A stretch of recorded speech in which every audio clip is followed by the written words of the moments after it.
He is the first American to learn Gracie Jiu-Jitsu from Rorion Gracie, and he was telling us the experience of him meeting Rorion, being his roommate, and also the first week living with Rorion Gracie, how Elio Gracie and Hickson Gracie came to visit him, and then he had a chance to spar with Hickson, and we were watching a video of him sparring with Hickson. Professor, is you are considered the first American student of Horion, but there were other guys training, but I guess they didn't stick around enough. You were the one who. What happened is, people may have come and taken a class with Horian, but I was the first regular student who started coming back because Horian had a book.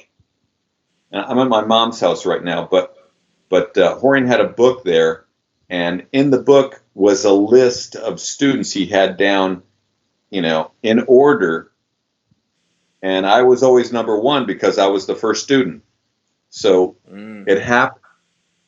Um, it happened like that. So I just popped up here that we're doing this. Yes, maybe So you can share. anyway, You can share that one in your profile if you. I don't see where it says share again. See more pages. Get notified.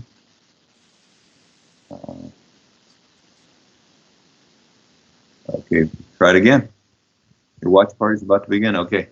Anyways, so where was I? You Oh were. yeah, so I was the first one who was a regular of Horian. Mm-hmm. So considered number one because no one stuck around before me, Mm-hmm. and I stayed. Nice. Consequently, I was also, well, we can talk about that one if we get to the Gracie Academy. So Yes, but my question was about is the understanding that Rorion Gracie, in order to promote Gracie Jiu-Jitsu, will challenge other martial artists that the students will bring his karate teacher to fight him to test Gracie Jiu-Jitsu. They will bring the kung fu teacher, right? And then he will fight with them. Were you a witness of these challenge fights? yes, um, I'm sorry, I was just looking. No, go ahead. Start what post? Okay. Anyways, in the beginning when we started doing challenges, Mm-hmm.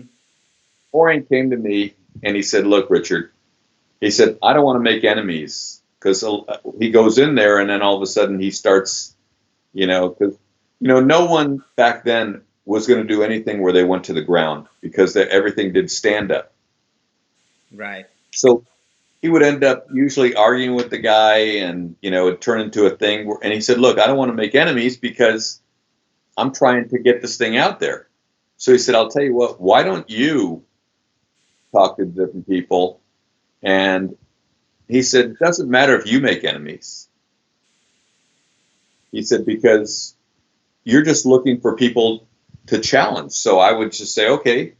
So I would talk to different people and say, "Look, I got this guy from Brazil. He does this stuff called jujitsu. He thinks he's a badass, and I'm looking for someone to shut him up, because I wanted to see if there were any really tough guys out there." And I heard so many stories. Guys would hold up their finger and they'd say, "My guy breaks bricks from this far away. You don't want to mess with him," Yeah. you know. Even, And even so, now you see people teaching like no touch punches. well, that's been forever. Mm-hmm. But so I witnessed a few. I brought a few in, and it was the same result all the time. So, and then we would also go to different academies. We went to an American Jiu-Jitsu school, and because he wanted to see if there was anything out there that had techniques that were close to this. Right, right, right. And and since Rorion was a black belt, and I was, when we started doing this, I think I had just gotten my blue belt when we walked to an American Jiu-Jitsu school. And so when we walked in there, these guys are doing this choreography when they'd punch really slow and the guy would grab the fist and do some kind of a flip.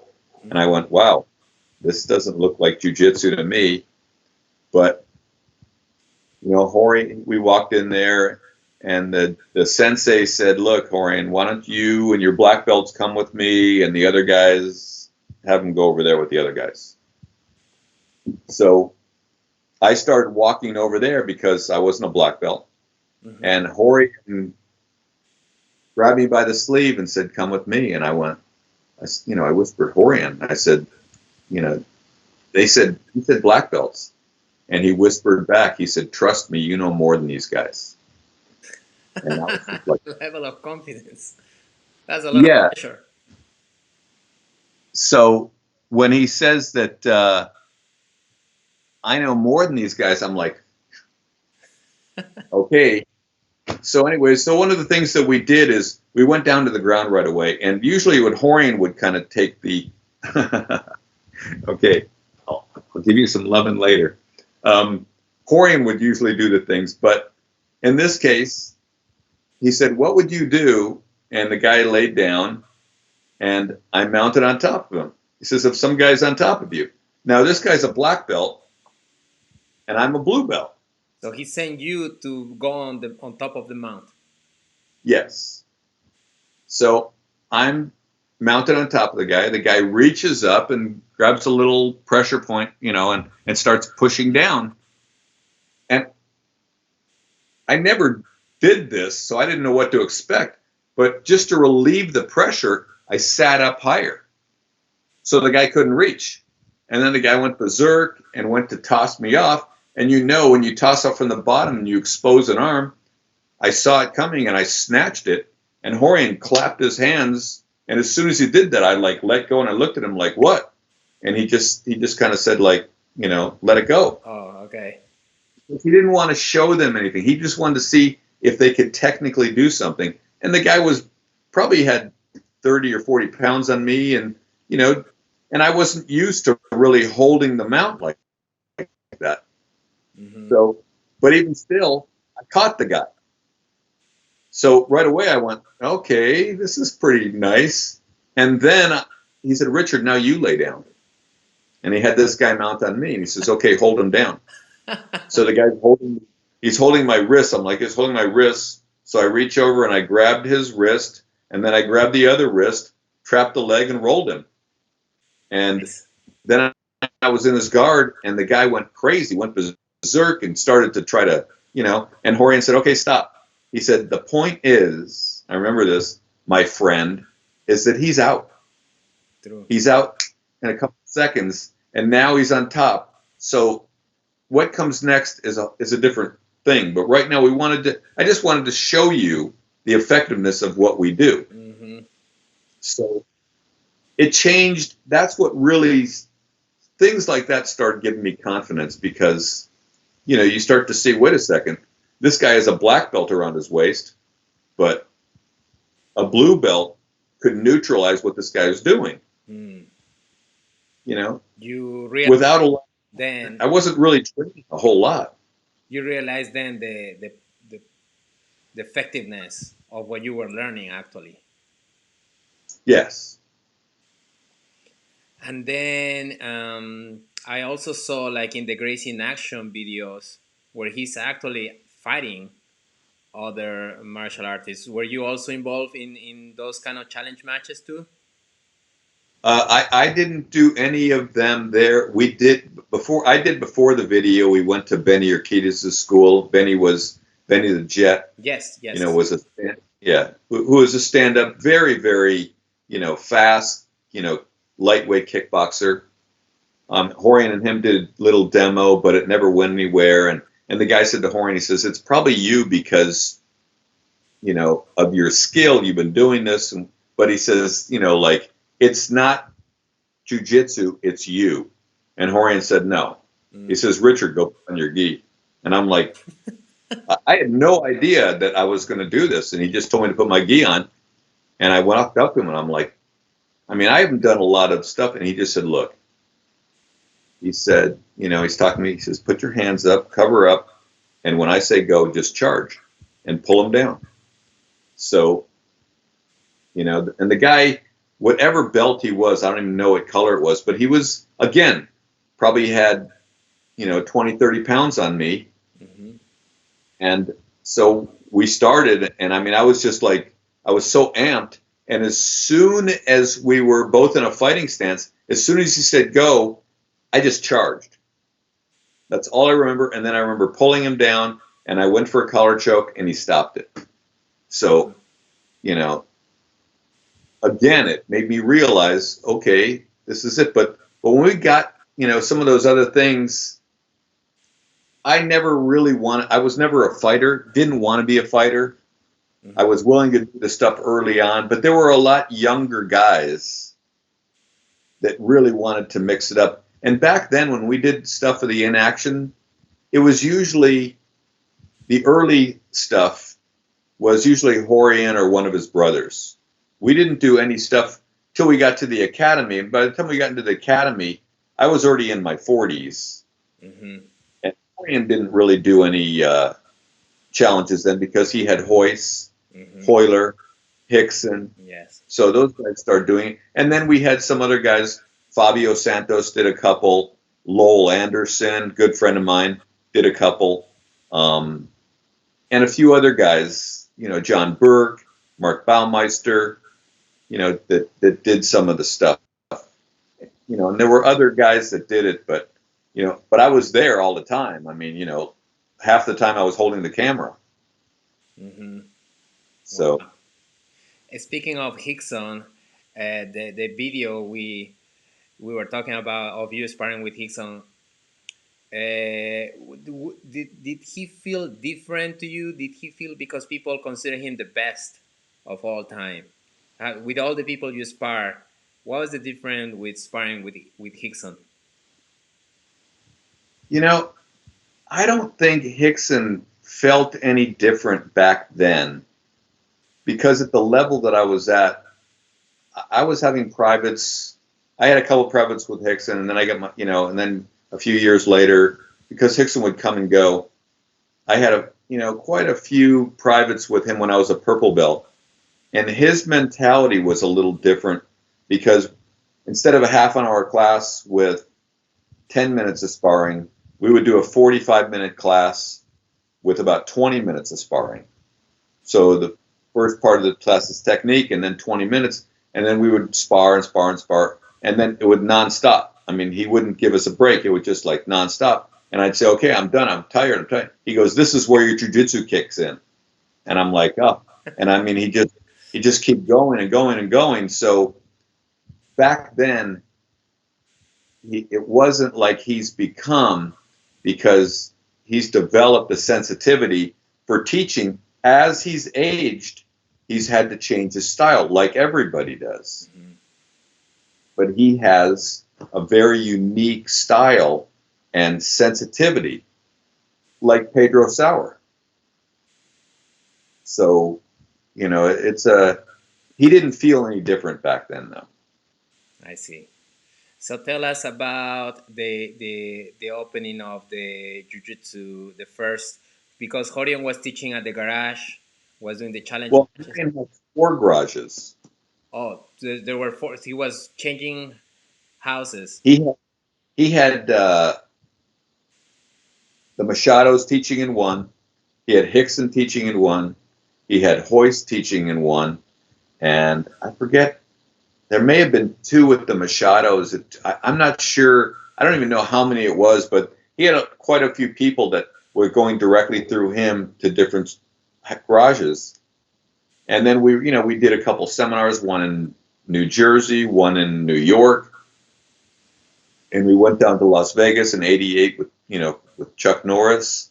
Oh, wow. And then he was when getting articles in Black Belt magazine, Inside Karate, and he said, "Look, Richard, if we're going to get any bigger," he said, "I have to have a school." And I said, "I agree." I said, "Well," and I said, "What's the problem?" Whoops, sorry, my phone just dropped. And so he said, "The problem is this: I don't have any money." And I said, oh, "Okay, that is a problem." And so I ended up borrowing or loaning him like 40,000, and then I borrowed 20,000 from my parents to to do this. And people kept saying, "Richard, you don't want to open a jiu-jitsu school. It's not a good thing." And I just, inside my gut, I went, "No, I got to do this." Wow. And my parents were thankfully supportive, and they loaned me 20, and then I gave Rorion the 40, just so he could get a $60,000 loan from the bank. Mm-hmm. And then we started the academy, and then shortly after, Wow Promotions, and then I invested money in the UFC. Oh, wow. So, were you part owner also of the academy, or was just a loan independent of? Well, it was kind of a loan and a little, investment, but it was mostly his baby. Right. And I guess you were teaching there also. You were Yep. one of the main instructors. I know Horion was, Hoist was instructor, the main instructor. But were Well, you also part we of the? started Rorion, Hoist, Hickson came, and for a while we had Hoyler. So we had, a lot of guys teaching, but then through those guys not making enough money and Hickson leaving and Hoyler leaving, it was Hoist and Rorion. And I started teaching unofficially back in, 2000. Let's see, we opened, wait a second, no, not 2000. It was in 19, let's see, we started the academy in 90. I probably started teaching in the middle of 92 because Rorion was teaching a class and he was kind of busy. And I said, "Look, Rorion, I have an idea. Why don't you it was a semi-private. I said, let me teach these guys. We'll charge them less money. You'll make a cut. I'll make a cut, and they'll get a better deal. So win-win-win." And he said, "Okay." And those guys said, "Okay." I said, "Okay." We did it. So I started teaching them for a while, and then Rorion said, "You know what? I want to do the first instructor program." So there were me and 3 other guys. And so I was, myself and Lowell were 2 of the main guys teaching alongside with Hoist. And then there were a couple other guys that were there too. But I was in that first certified instructors over at the Gracie Academy. That is amazing. And during this time, was he talking to you guys, sharing the idea of the UFC, or that's something that he kept a secret for him? And No, he started talking about the UFC in 92. I think it was around 92, because he told me, they opened up that business called Wow Promotions with Art Davey, and and Art was a promoter, salesman, marketing guy, and he would talk to Rorion, and he said, "Look, I think if we can do this on a big scale, do something pay-per-view," and then they started getting this thing together, and then they had an investment meeting, which is somewhere 92 or early 93, maybe late 92, where I invested money, as did my parents, and wow, the UFC was born. wow. And they pitched this event as what was the idea of how? Well, basically to promote jiu-jitsu, because the whole idea was to show the effectiveness, because a round robin, no time limits, doesn't matter the size, and the guy who keeps winning keeps going. So, and that's how it was founded. So, it's turned into something else. Right. But the way it was founded was like, hey, you're doing, Right. something like this. I just lost my light here because the sun. No worries. Take your time. We're talking with Professor Richard Bresler, who was the Right. first student of Jiu-Jitsu of Rorion Gracie, and he's telling us the story of training with Rorion, training with the Gracie family, and opening the first Gracie Academy. And now he's telling us the story of the first UFC. So you were saying Yeah. about So, he started getting guys for the fights and started interviewing and after the first one it was a smashing success and were you and there? then all of a Were sudden, you on the first event?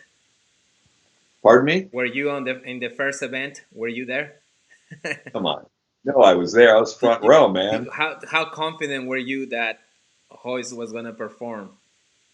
Well, I had a lot of confidence in Hoyce, but when we saw this, because when we saw some of those early challenges, we didn't see the discrepancy in the size of some of these guys. Some of these guys that came in to fight, I mean, they were some big dudes. I mean, like the sumo guy, Mm-hmm. the Gerard Godot was a big guy.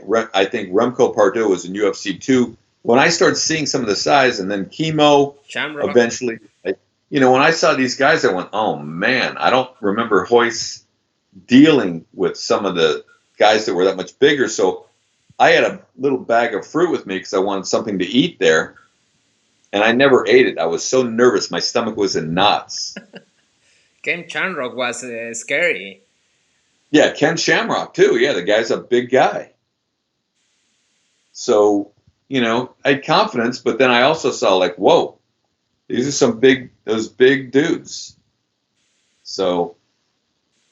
And that was crazy. The idea was like, okay, you guys wanna walk in, no time limit. There is pretty much no rules, and just pretty much only stop by submission or knockout. Right. Did you see the first time the Gordo kicked the sumo wrestler and the tooth went flying? Yeah, I mean, I was there. I saw it all, and it was, and then there was so much confusion when they stopped it because they weren't supposed to stop it. But no one knew back then what the hell's supposed to happen. Wow, that is crazy. Yeah. So. And then finally, Hoist won that event. What was the feeling after of the family of everybody there?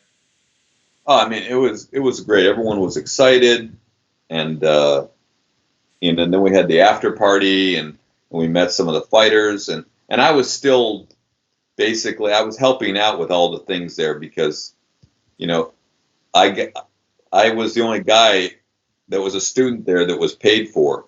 I mean, when we went to Colorado, they paid everything for me. Everyone else had to pay their own way, but since I was kind of like I helped out with the academy, I invested in the UFC. Part of it was also, pay for my room, pay for my food, and take me along. But I was also working there. I mean, I was helping work the event, picking up the fighters from the airport. I see. So. Um, is it they pick Hoist because Horion wanted to show that Jiu-Jitsu can be effective even with a small opponent. Sorry, a small practitioner of Jiu-Jitsu, and that's why he picked Hoist instead of Well, obvious choice would have been Hickson, right? yeah, but but there's a lot of controversy around that because Hickson wasn't at the academy anymore, and so if Hickson would have fought, we wouldn't have got the business.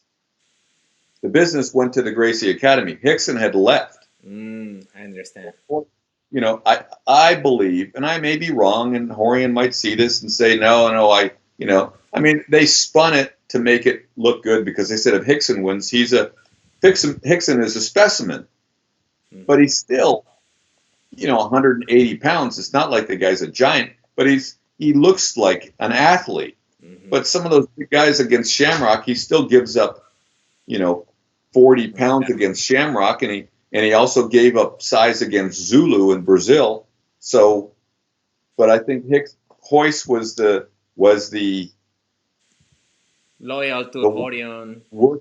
Yeah, he was the main teacher at the academy. So they said, okay, let's choose Hoist. It'll be great if Hoist wins. And he just so happened to win. Nice. What happened after the war? Because of course in the martial arts community the war was around, that there was this martial art that was from Brazil and the Gracie in action videos, but it was really after UFC that it exploded and everybody was talking about Gracie Jiu-Jitsu, right? How was the environment at the Gracie Academy after those first early UFCs? Well, first of all, we went from a school that was barely making it, and the sheriffs at that time were almost ready to close us down because we were having a hard time making the rent. But right after the UFC, we went from a school that was struggling to a school that, because the things that helped us first were the inaction that started kind of building it up a little bit. But after the UFC, we just, all of a sudden, we were so busy, and like we had classes that maybe a group class would have, 10, 12 guys. And right after the UFC, the class upstairs in the big room, we'd have 30 to 40 guys. Wow.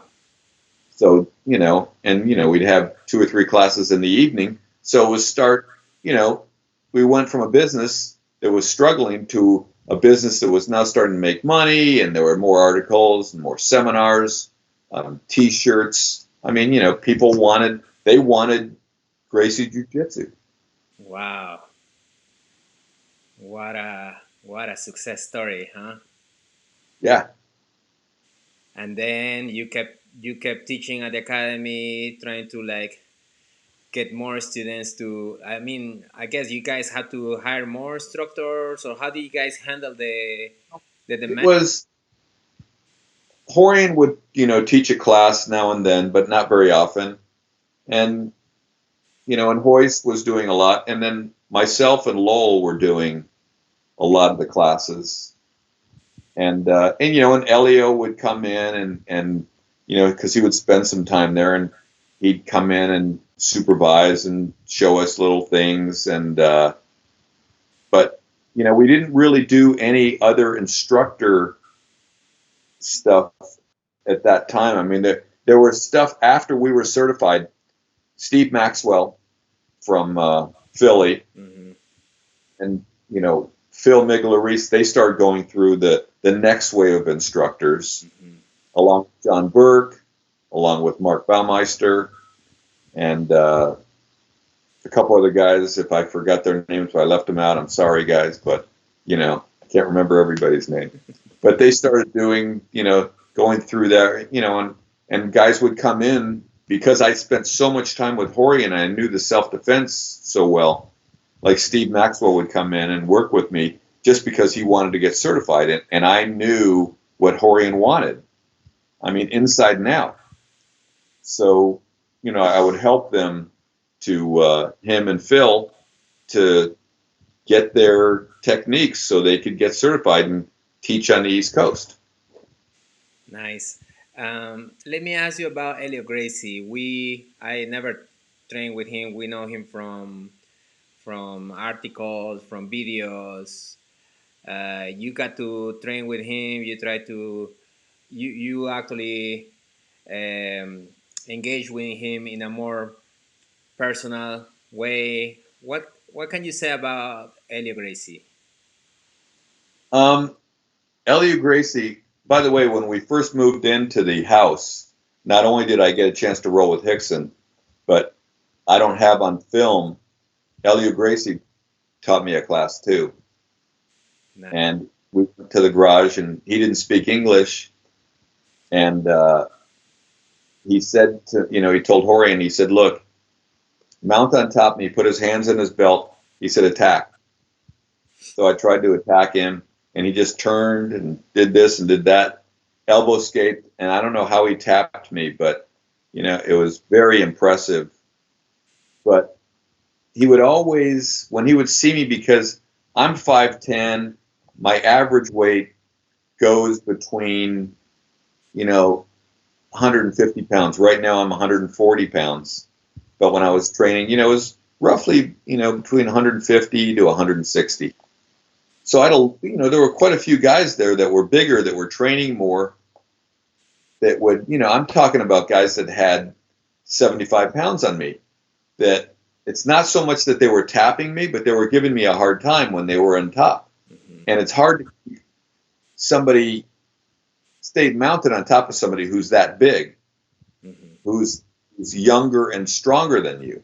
Because remember, at this point, I'm already in my 40s, and some of these guys were 25 years old that had 75 pounds on me that would just really, so he would watch them manhandle me, and he would call me into the room and say, okay, when he does this, do this. Wow. Like he would always show me the right defensive things, not the offensive, but just how to defend myself. And he had a way of making you feel that you were his favorite student. I mean, that was the thing about Elio Gracie, that just like when you were around him, it was just like he was giving everything about jiu-jitsu to you. Wow. And that was a very special thing. And when I went to Brazil in 1981, and I stayed with Jacare, Romero Cavalcante, Mm-hmm. and good friends with Halls. But when I went there, Elio and Helson Gracie picked me up from the airport. So it was nice to get picked up from the airport, by the Grand Master, and and the treatment that I got there was amazing. So he was a very special person, and I wish that I had more time with him. Wow. So What would you say is the main lesson you learned from him? I get the main thing that sticks out about Elliot Gracie was defend yourself first, not like to attack, but especially for the guys that aren't professionals, that aren't physically gifted, it's defense first. And that's one of the things that, Hoyce had said and Hickson had said, it's like you have to defend before you can attack. So you have to protect yourself before you do anything else. Wow, what amazing opportunity to learn with the Grandmaster. When did you get your black belt? Well, I left the academy, in 96, and I opened up with Lowell. We opened a place called Beverly Hills Jiu-Jitsu. Oh, I see. We're unofficially black belts, and then Fabio Santos basically, came to me and he said, you should have got your black belt at the academy. And in 1988, he said, I'm giving you your black belt, so it's official. So Fabio gave me my black belt, and then I had it for, since 1988. And then I got a call from Rorion Gracie, and he asked me to come over because they were having a belt ceremony, and he asked me to say a few words about their dad. So I went there thinking that I was going to talk to their dad, and that's when they presented me with the Gracie black belt, the official, Gracie black belt. I mean, I was already a black belt since 1988, but they had the one with their, 1998, you mean 1998? Yeah. And then what year was it that they presented officially? 2010. 2010. Wow, how nice. How nice was It it? was official, but it was a Gracie black belt Right. versus. I mean, Fabio Santos is a Hickson Gracie black belt, Yes. so it's not like some guy Of course. just said, "Here, I'm giving you your black belt." Of course. Yes. Speaking of Hiro and Henner, you probably saw them as babies and teenagers. What do you think about how they progress and what they are now? I think that those two guys are great representatives for jiu-jitsu. Probably two of the best representatives out there for jiu-jitsu. They're teaching, they took what their dad taught them and what their grandfather taught them, and they put it in a package and have duplicated it well, and you know they're two of the best out there. I mean, not only are they great practitioners, but they're excellent teachers. You probably got to tap them when they were teenagers. Yeah, Hiran didn't really want to train with me when he was 13 years old. When his dad would say, "Go train with Richard," do I have to? And I was always so gentle with the guy, and I'm so glad that I was because No. as he's gotten better. But I trained with him a little bit, and then after I left, that's when his progress really started. I see. Um, did you also get involved with Krav Maga? I was reading a little bit your biography, and I read Krav Maga, and I wasn't aware. Well, yeah, I've been teaching at Krav Maga since 1997. When after I left, I had a falling out with my well, I didn't really have a falling out. The guy that I got involved with kind of screwed myself and Lowell out of the school, so I wasn't doing anything. And a friend of mine said, "Well, hey, why don't you check out Krav Maga?" Because there wasn't a big jujitsu scene happening in the late '90s. Hmm. And if it was, I mean, we started the place, but still, it was hard to get the business flowing because we didn't have names and there wasn't, a lot of jujitsu. It was still happening, but mostly to the Gracies and Hickson in his place. So I went over to a Krav Maga. They were teaching their ground fighting, and I went in. I saw one of my former students taking the class. He saw me, he waved, introduced me to the owner of the club, said, "Hey, this is Richard. He's a jiu-jitsu teacher, been with, doing jiu-jitsu forever." Anyways, the guy says, "Would you like to teach?" And I said, "Well, I will definitely, check it out." And he says, "Okay." He says, "So why don't you come in tomorrow night and teach class?" And I says, "Well, do you want to watch me?" And he says, "No." He says, "If you want the job, you're hired." So I said, "Okay." And I taught the class, and then they gave me another class, and then shortly after they gave me another class, and I helped them develop their ground to their program to incorporate some things, and I've been a Krav Maga ever since. I see. So, Cool. Professor Richard, let me ask you because I am more familiar with Helson. I've trained with him. He gave me my black belt.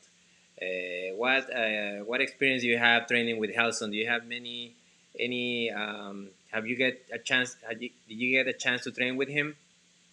I think Helson gave me like one or two classes, but I didn't have a lot of influence with Helson. I got to talk to him a lot, but not a lot of jujitsu with Helson. Right. So you're But Helson, he was one of the best fighters in the family. And, everyone has their little differences and nuances when it comes to jujitsu. Yeah. Sorry, I saw your text. I'm doing an interview right now.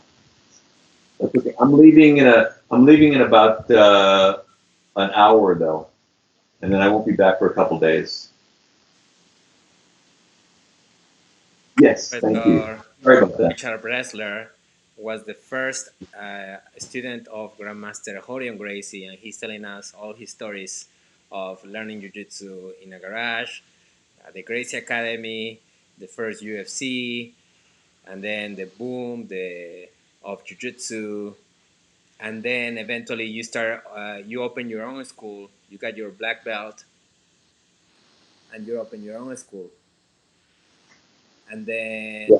so ever you are running your school. Where is your school currently? I don't have a school now. I teach Oh, at Krav Maga. I teach at I teach at a place called Alliance, which is another offshoot of a guy that I met at Krav Maga who opened his own school. I see. And then I recently, for about a year ago, I started teaching for another student that was at Krav Maga that opened his own school. So I teach at three different schools that basically teach Krav Maga and other fighting styles, but they're basically Krav Maga schools that teach other things. Professor Richard, let me ask you about how do you see the evolution, because now Jiu-Jitsu, Brazilian Jiu-Jitsu, became more like a sport. What are your thoughts when you see the Jiu-Jitsu scene, the Brazilian Jiu-Jitsu competitions? Well, I used to go to and I did compete early on, but Horian was never really interested because he knew I wasn't a competitor. He knew I didn't have a desire to compete. Mm-hmm. I would roll with guys and do the small competitions, but by the time, I got older, I wasn't interested in competing because the guys were younger, stronger, faster. I didn't want to have to. I was more concerned about keeping my body together. Right. So I think that on one hand, there's a big disservice that's being done because jiu-jitsu competition is mostly for the physically gifted. That's not what jiu-jitsu was founded on. Jiu-jitsu was really founded on being able to defend yourself against that person, and that's the way that I teach. And that's what I told you earlier that Elio and what Hickson, what Horian said, defend yourself first. So I teach the guys. I said, don't be in a hurry to tap somebody out. Your first obligation to yourself is to defend yourself. And there's such a strong influence because in a competition you have 6 minutes and you want to tap the guy or you want to stall and do points. There's But there's an urgency of being the aggressor more than the scoring the that's point. right. And when I was coaching some of the guys in the early on competitions, I would always tell them, I said, the first 3 minutes, defend. Let the guy tire himself out, and then you come on. The only guys that wouldn't get tired are the really physically gifted guys. But the guys that I was coaching generally did really well because, they would let the guy that was really aggressive come in and tire himself out. So I think that not enough people are learning self-defense, and there's too much of an urgency on tapping somebody instead of defending yourself. I think it's all good. I just think that for people who get into jiu-jitsu, when it comes down to any martial art, no, like Horian told me a long time ago, nobody comes into any kind of martial arts school going, yeah, I want to be a competitor. No, your first thing when you think about martial arts, I want to learn to defend myself. True. I'm not saying a person can't defend himself, but the gifted guy that doesn't know how to clinch and that doesn't, isn't trained for that stuff, even when you're doing sportive positions, there's no slamming when someone's in your guard. Mm-hmm. They can lift you up and slam you. In a fight, Over. come on, man. I mean, back when I competed, we had slamming. So when I got someone's guard, they went to lift me up. I let go. But, the guys aren't being taught that. So if that becomes your habit, there's a good chance you might get knocked out. You might get seriously hurt. So, I'm not for the guys that say, oh, he's down on competitors. No, I just think that for a balance, it should be used as a self-defense. I understand. And yeah, keep your ego out of it and learn how to defend yourself. Because no matter what you do at a young age, let's say you're a young, tough, fit guy, if you're lucky enough, you're going to live a longer life and you can't do the things that you did when you were 20. I'm 68. I can't do the things that I did when I was 38 or 48. So I'm thinking defend myself. I want to preserve my body. Mm-hmm. And as a result, I tend to teach like that. I tend to teach guys, you don't know what it's going to be like, so you want to be defensive. And that So, mindset has kept you active, and you still get on the mats. yeah, I still get on the mat, and my body's not completely falling apart. Wow, that's amazing. And what do you think about UFC eventually, the event Well, that you saw I mean, first, and it's a great. Did you see the prelims on, was it Friday or Saturday night? now somebody told me there was a good jiu-jitsu scramble. There was a great jiu-jitsu match, one of the best grappling jiu-jitsu matches I've seen. And but the UFC's turned into again. You see guys like even Crone going in, and who doesn't have a lot of great stand-up. He can take a lot of punishment, but I don't think he has anything to prove. Crone he's an excellent fighter, excellent jiu-jitsu guy, but there's such a thing. You got to get it done. You have 5 minutes. You got to attack, and I think that's what gets the guys. There's an urgency. I wish there was a different kind of fighting thing where they could just do a 15-minute round. Then you'd see things change. But I'll watch some of the UFCs, but I'm a little disappointed because it just comes down. I mean, a lot of times it just comes to a big striking thing, and then who's the best striker, and it's who's the best athlete, best striker. But I'm not a big UFC fan anymore. Nice. Professor Bresler, we're getting into the last part of the interview, and I'd like to ask you first, what would you, I guess you already said it, but what would you say to the students who are just starting jiu-jitsu, white belts, blue belts, with the experience that you have? What would you tell them? What would be a great advice to take from you? Well, first of all, I'm big.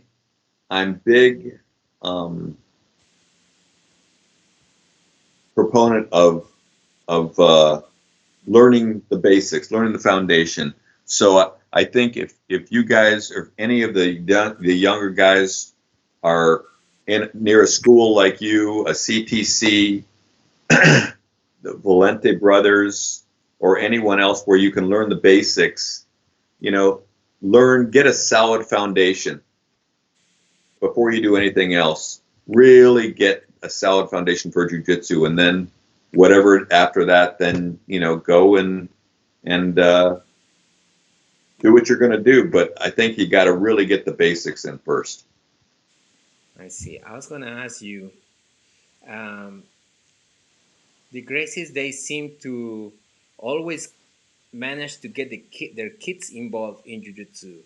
What did Rorion do to get their kids to love jiu-jitsu so much? He never, when they were early on, he never really forced them to do anything. And then when they sparred, he said, look, if they would have a little competition, which they didn't want to do because they felt pressure, like the same thing that LU did for him. He said, look, go in, and he says, if you win the match, I'll give you $5. If you lose the match, I'll give you $10. And the idea of that is to take the pressure away. Yeah, take the pressure away. And he had because early on, it was all a game. It was just playing around with them. There's always a little bit. I mean, I think that Hiran and Henner both went through stages where they kind of resented a little jiu-jitsu. But after a while, when they started getting much better at it and they were starting to beat adults, that does something for your confidence. And then you realize you have a gift to give these guys. So I think if you play and don't put a lot of pressure on them and don't use it as a punishment if they do something wrong. That's the one thing that Rorion was big on. He said, no matter what happens, don't take their jiu-jitsu away from them. Nice. That's good advice. Professor, Yeah. in these times where people is maybe lost their jobs, they're in lockdown, and there is uncertainty, there is fear. What are some things that maybe you are taking from these times where the jiu-jitsu schools are closed and um, you know, have you done any this is a evaluation tough. self? This is a very tough time because it's very uncertain, and we don't have much of a choice but to stay patient and hang in there, and and do the best we can do. But we just have to keep breathing, keep taking care of yourself, and know that we're going to come through this at some level, hopefully sooner than later. Right. How is in LA the situation? Is it about to reopen soon? Or some states are getting to reopen. No, we're not. No, there. There's talk. We're not going to reopen. We may be shut down through July. Wow. So hopefully not, but I don't know. It's not looking good right now. I see. Well, Professor, it was a pleasure talking with you. I hope the students watching this interview they learn a lot because sometimes we learn jujitsu, but we don't know where it came from. We start forgetting the Right. roots. The roots. Well, there since the beginning in California, so Nice, and that how amazing story that you were there at the birth of jiu-jitsu. Thank you for sharing your story. Is there anything else that you would like to add? um, Last final words to tell the students.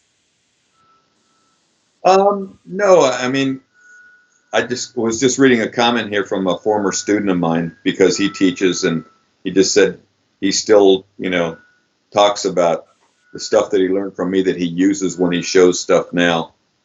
So, but there's nothing else that I can that I can think of right now. And one of the main reasons is because I'm getting hungry, man. Me I too. mean, Thank you, Professor Richard. I haven't met you personally, but I hope when everything goes back to normal, go to LA and pay you a visit and get to learn some techniques from you. great, sounds good. By the way, I had to mention this.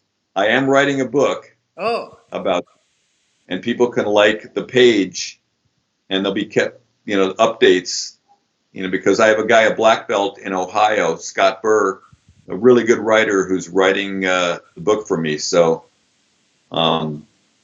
that is so cool. probably, What is this page that they can go to get the updates? um, just my page. It's just Richard Bresler. On Facebook, Richard Bresler, and find the update for your Yeah, book there. Nice. yeah. Thank you, Professor. All right. Have a great evening, Thank you. and hopefully I'll see you soon on the mats. Sounds good. Take care. Thank you. Take care.